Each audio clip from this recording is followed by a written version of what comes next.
I'm Sam. And I'm Neil. Recently, I met up with an old school friend who I hadn't seen for years. We talked for hours. It sounds like you had a good chinwag, a long and pleasant conversation between friends, which is great because in this programme we're talking about talking.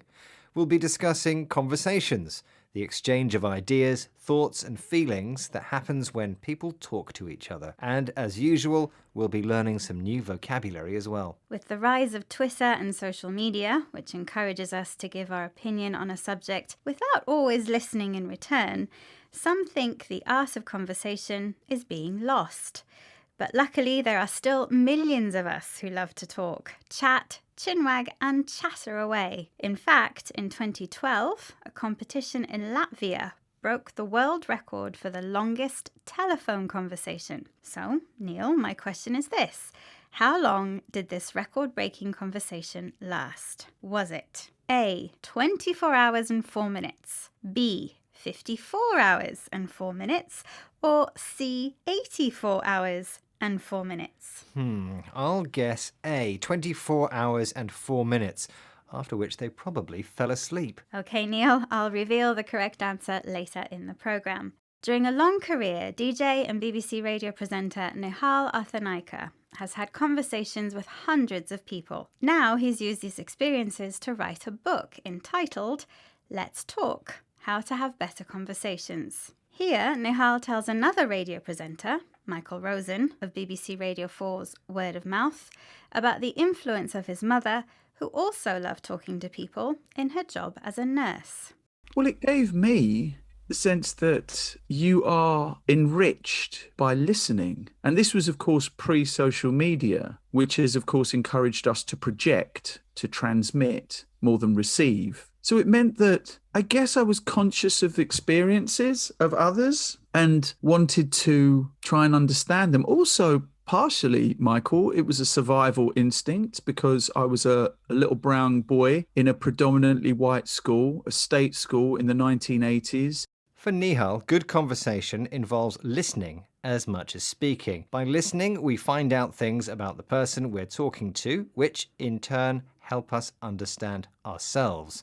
This is why Nihal says we are enriched by listening. We're improved by having something else added. As a British Asian boy growing up in a white community, Nihal also thinks conversation was a way for him to make friends and find protection. He says having conversations was a survival instinct, the human instinct to do something in a dangerous situation that will keep them safe from harm.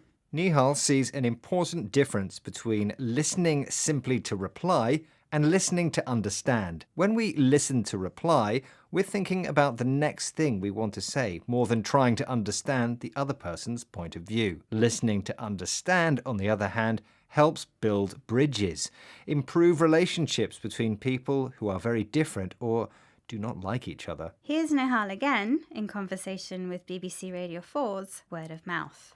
So conversation can build bridges, and it is proven through history that conversation has, and that conversation can be seen as an art form. And that's one of the things I want us to understand. It's not just tittle-tattle. It's not just shouting at each other on social media. It's not two politicians talking over each other. Good conversation brings people together, unlike tittle-tattle.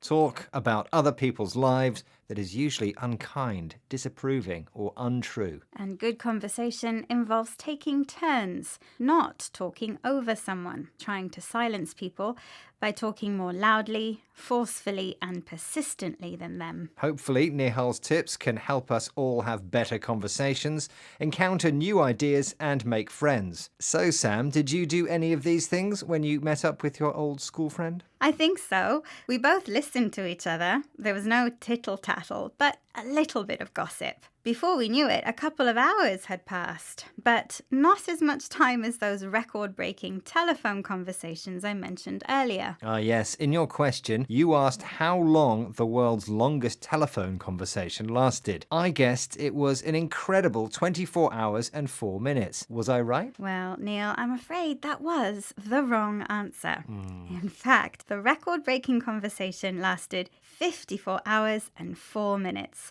About the same as 540 programs of 6-Minute English. Wow.